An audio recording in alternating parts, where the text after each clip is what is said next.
I should have known. He found what he was looking for in his inside pocket.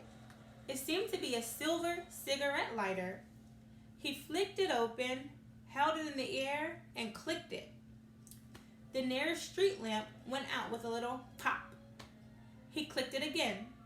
The next lamp flickered into darkness. 12 times he clicked the put outer until the only lights left on the whole street were 2 pinpricks in the distance, which were the eyes of the cat watching him. If anyone looked out of their window now, even beady-eyed Mrs. Dursley, they wouldn't be able to see anything that was happening down on the pavement. Dumbledore slipped the put-outer back inside his cloak and set off down the street toward number 4, where he sat down on the wall next to the cat.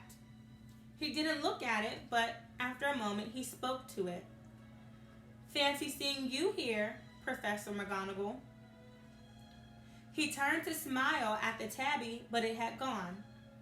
Instead, he was smiling at a rather severe-looking woman who was wearing square glasses exactly the shape of the markings the cat had had around its eyes. She too was wearing a cloak, an emerald one. Her black hair was drawn into a tight bun. She looked distinctly ruffled. "How did you know it was me?" she asked. "My dear Professor, I've never seen a cat sit so stiffly." "You'd be stiff too if you'd been sitting on a brick wall all day," said Professor McGonagall. "All day? When you could have been celebrating. I must have passed at least a dozen feasts and parties on my way here."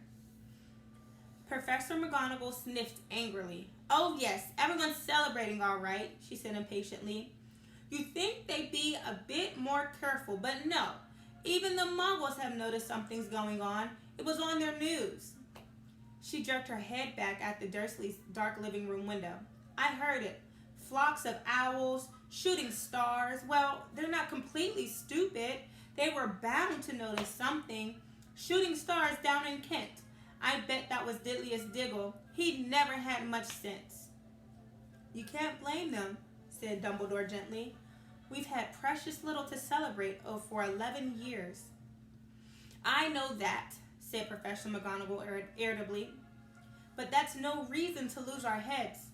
People are being downright careless, out on the streets in broad daylight, not even dressed in Muggle clothes, swapping rumors." She threw a sharp sideways glance here at Dumbledore, as though hoping he was going to tell her something, but he didn't, so she went on. "A fine thing it would be if, on the very day you-know-who seems to have disappeared at last, the Muggles found out about us all." "I suppose he really has gone, Dumbledore?" "It certainly seems so," said Dumbledore. "We have much to be thankful for. Would you care for a lemon drop?" "A what?" "A lemon drop. They're a kind of Muggle sweet I'm rather fond of."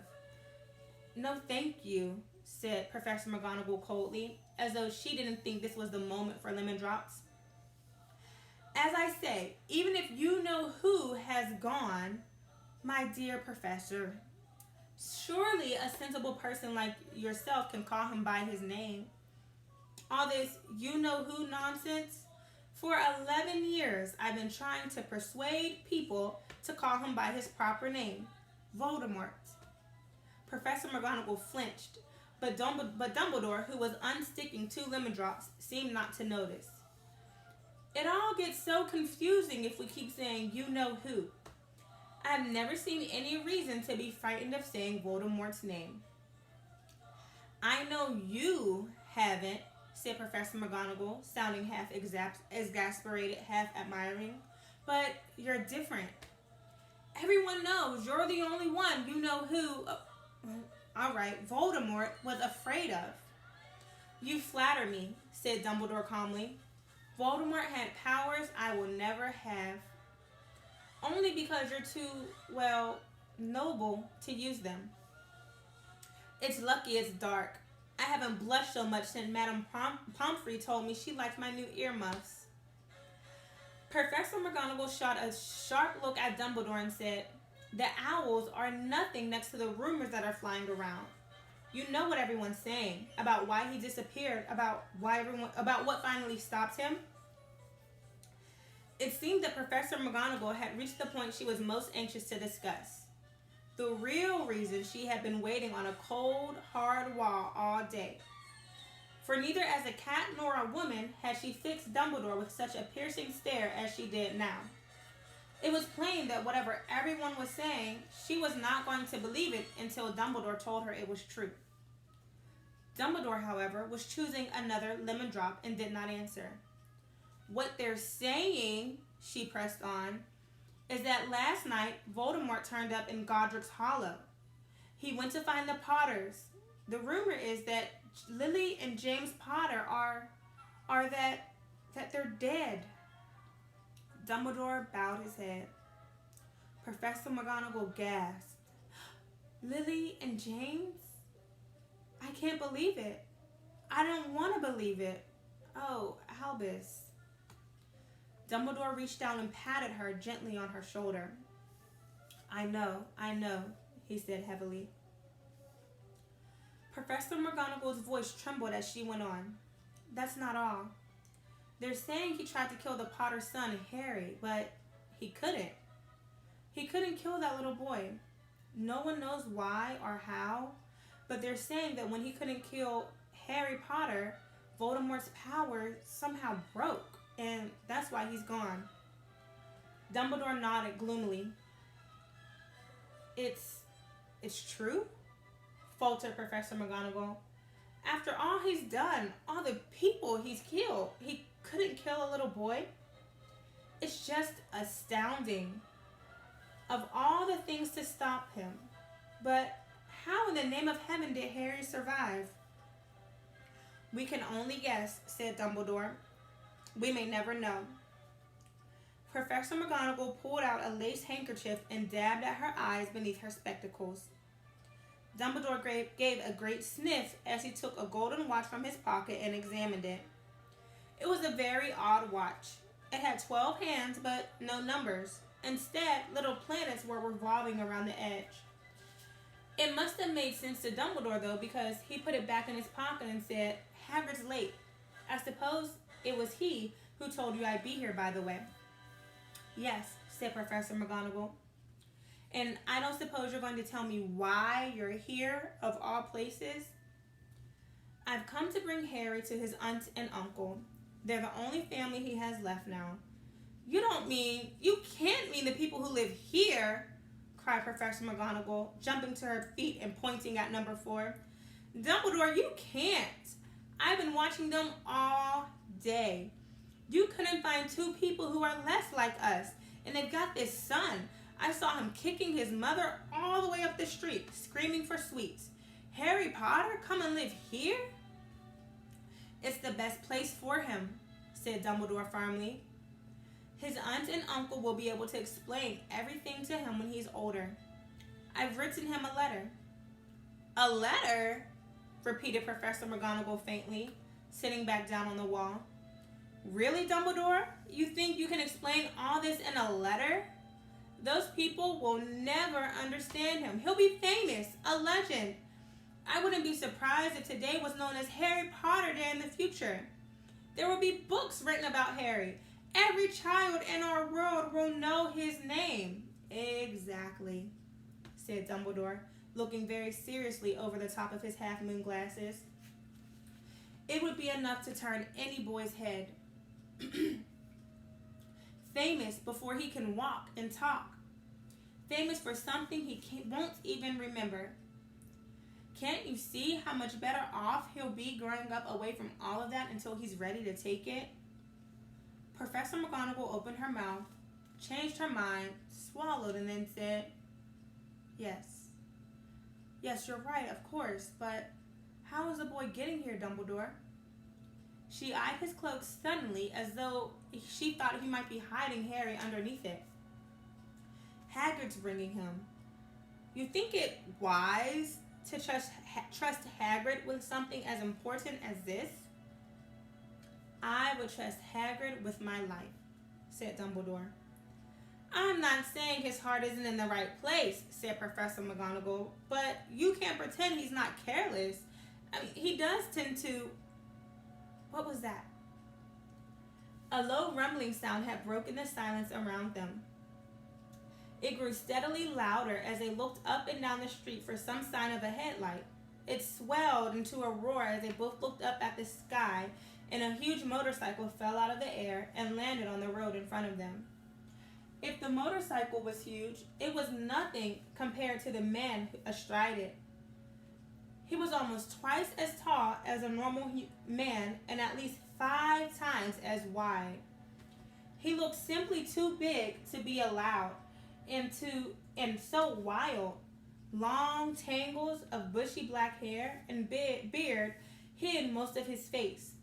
He had hands the size of trash can lids, and his feet and their leather boots were like baby dolphins. In his vast, muscular arms, he was holding a bundle of blankets. Hagrid, said Dumbledore, sounding relieved. At last. And where did you get that motorcycle? Borrowed it, Professor Dumbledore, sir, said the giant, climbing carefully off the motorcycle as he spoke. Young Sirius Black lent it to me. I've got him, sir. No problems, were there? No, sir. House was almost destroyed, but I got him out all right before the muggles started swarming around. He fell asleep as we were flying in over Bristol. Dumbledore and Professor McGonagall bent forward over the bundle of blankets. Inside, just visible, was a baby boy, fast asleep. Under a tuft of jet black hair over his forehead, they could see a curiously shaped cut like a lightning bolt. Is that where... whispered Professor McGonagall. Yes, said Dumbledore. He'll have that scar forever.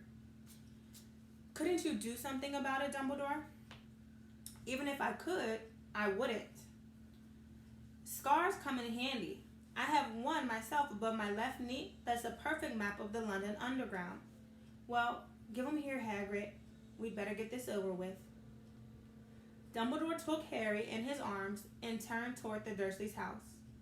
Could I say goodbye to him, sir? Asked Hagrid. He bent his great, shaggy head over Harry and gave him what must have been a very scratchy, whiskery kiss. Then, suddenly, Hagrid let out a howl like a wounded dog. Shh, hissed Professor McGonagall. You'll wake up the muggles. Sorry, sobbed Hagrid, taking out a large spotted handkerchief and burying his face in it. But I can't stand it. Lily and James dead, and poor little Harry off to live with the muggles. Yes, it's all very sad, but get a grip on yourself, Hagrid, or we'll be found, Professor McGonagall whispered, patting Hagrid gingerly on the arm as Dumbledore stepped over the low garden wall and walked to the front door. He laid Harry gently on the doorstep, took a letter out of his cloak, tucked it inside Harry's blankets, and then came back to the other two.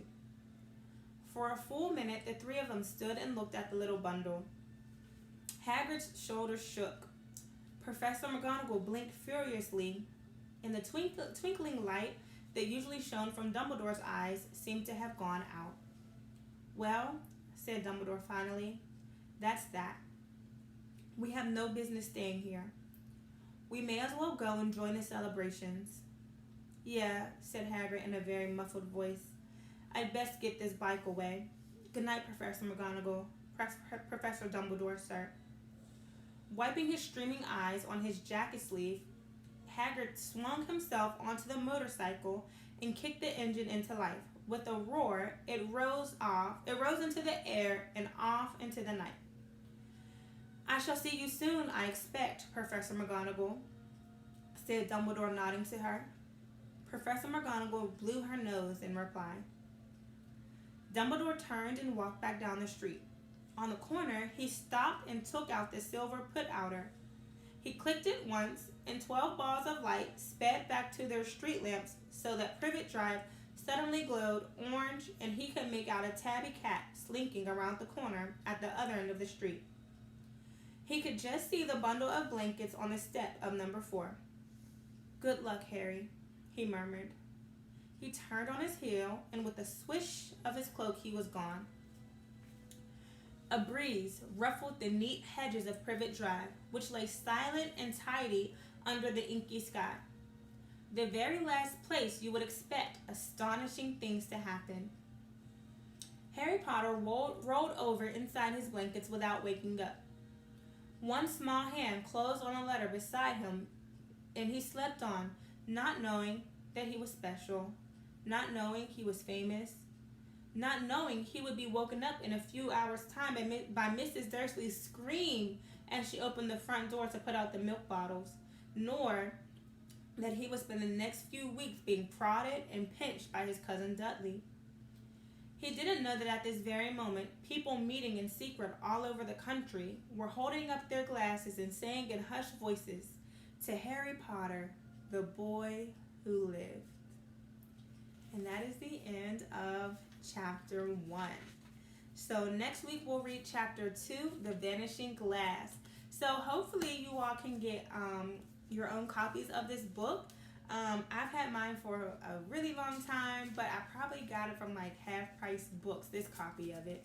And so you can definitely get a copy, or you can borrow it from the library near your house. But I hope that you enjoyed our Friday night literacy. Remember that if you watch this, you can put this in your reading log. Okay? Have a great weekend. I will see you all on Monday. Bye.